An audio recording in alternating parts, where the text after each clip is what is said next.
Hello. This is Note-Taking Skills Part 1. This presentation is offered to you by the Office of Learning Services through Millersville University. In this presentation, we will be discussing note-taking skills and the importance of note-taking. We will review the process for note-taking, which includes what to do before class, during class, and after class. And we'll also be discussing various note-taking styles. The importance of note-taking. There are several ways that note-taking can benefit a student. One of the most important ones is that it helps a student pay attention. In order to take notes on what is being said, we must listen and focus on the instructor, and that is exactly what is done. It can also help recognize important points and ideas that are being said by the professor. So as we listen and we try our best to understand and absorb the material, we are more likely to recognize those main ideas if we are writing down a couple of things and information that supports those ideas. It can also help enable us in the future when we are reviewing the material and studying for any exams or quizzes or papers. Many people use their notes and use what's reviewed in the lecture in order to study, and so effective note-taking skills will help us be better prepared for those assignments. And finally, it can help you predict possible test questions. Many people don't realize that they have this opportunity when they take notes, but they are able to brainstorm and generate possible test questions. Professors use their lectures and PowerPoints as resources when creating those exams, and we have the opportunity to use those same resources. So we will now go into the note-taking process before class. Before class, it's important to check the syllabus and go through what is going to be covered that day, reviewing the topic that's going to be covered that day. It's important to be prepared with the material and feel comfortable when listening about the material so that this is not the first time we're hearing about it. It's beneficial if a student pre-reads the textbook. It gives us even further information about the idea. The terms sometimes can be very unfamiliar. We don't know how to spell them. We're not comfortable with defining them. But if we pre-read the textbook, then we have the opportunity to gain a brief amount of information about that term or topic and feel more comfortable writing details and supporting notes about that during class and lecture. We also want to review the notes from the previous class. Some teachers take more than one lecture just to cover one chapter. So it's important to review the parts of the chapter that were discussed previously.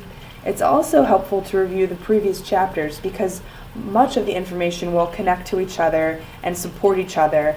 And so those earlier chapters can help provide further information into what's going to be discussed. And then finally, it's important to organize the materials that you have for that class. You want to be prepared with paper and pencils and any books or assignments that are going to be needed for that class. Sometimes professors refer to the textbooks in class, and it can be helpful to have that there with you. You could also go through the textbook as the professor is reviewing the chapter, and then that could provide you any supplemental information that you might need. Once you are in class, you want to make sure that you are sitting in the front where you can hear and see the professor well. You might not feel comfortable sitting in the front row, but as close as possible would be best. This is going to be helpful to reduce distractions, and it's going to be helpful because you're going to focus on the professor and be able to hear everything that they say. If you're sitting in the back of the classroom, you're more likely to talk to other students or be distracted by other students who are moving around. But if all you see is the professor, you're going to be more likely to grasp everything they say. Also, during class, make sure to watch the speaker and listen carefully to the introduction. Oftentimes they will review what is going to be discussed, and that can give you a great outline for your notes and help you prepare, make sure you get all the material that is going to be needed for that lecture. During class, you also want to try to recognize all of the main ideas and include them in your notes. This is going to be very important for afterwards when you're reviewing and preparing for exams. You want to make sure that you have kept track of those signal words or key terms. As we discussed earlier, if you pre-read the textbook, you're more likely to feel comfortable with those key terms and be able to identify them more easily. So after you've pre-read the textbook, make sure to keep in mind those signal words and jot down any details or examples that might support that main idea or support those terms. Those details will help you later to understand the main idea. And then something that's very important is to take notes, but don't take notes on everything. We want to make sure that we are understanding and absorbing the information. If we are just transcribing what is said and just writing down every word, we're not understanding the subject and we're not interacting with the information. So also during class, you want to write down whatever the professor puts on the whiteboard or the blackboard or the overhead. You want to underline that. This is important information. Most professors do not spend the whole class period writing on the whiteboard or blackboard. They are only putting very important information up there. So we want to gather that information and make sure to highlight that for later use when studying. Those could be main ideas. They might draw out diagrams that help you understand the material better. So always make sure to write that down. And then you want to use symbols and abbreviations whenever possible to help you write faster. You can use, letters, the first letter of all the words to abbreviate it, or you can use a symbol, whatever you're comfortable with. You want to make sure that it's also legible though. We're going to be reviewing our notes later, so we don't want to write a bunch of scribbles and abbreviated messages that we don't understand. And then also mark any ideas that you feel are important and special and emphasize that with any type of symbol. I use stars personally. You could also bring highlighters. You could underline it, circle it, square it, whatever you feel comfortable with. Just make sure you note those important ideas and terms. Here is just a list of things that you could include in your notes. This is not necessarily everything that you would need, but this is just a brief little outline. You want to make sure you include the date and the title. Oftentimes when you're referring back to your notes, you're going to have pages and pages of notes, and if you don't know when one class period starts and one period ends, it's going to get confusing.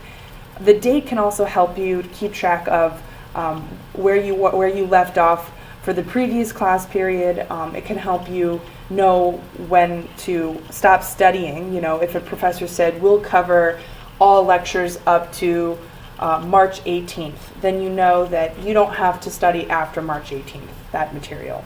So you also want to make sure you're covering those main points and important ideas, whatever you feel is the highlight of those lectures, and then support that with those details as we discussed earlier.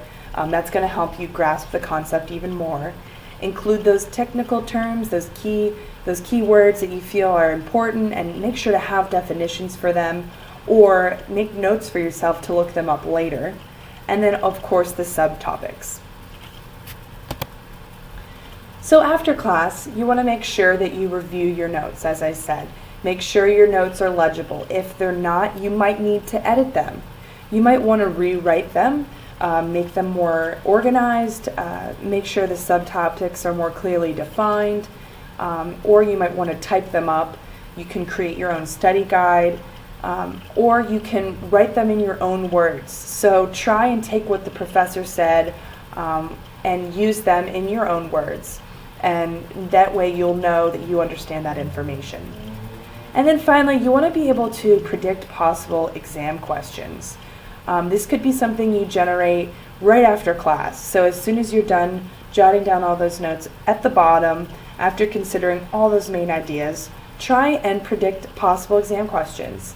This is going to help you when studying later, so you can use these notes later and try to answer those exam questions when studying. The note-taking styles will be covered in part 2 of the note-taking presentation. So please refer to part 2 for the rest of this presentation.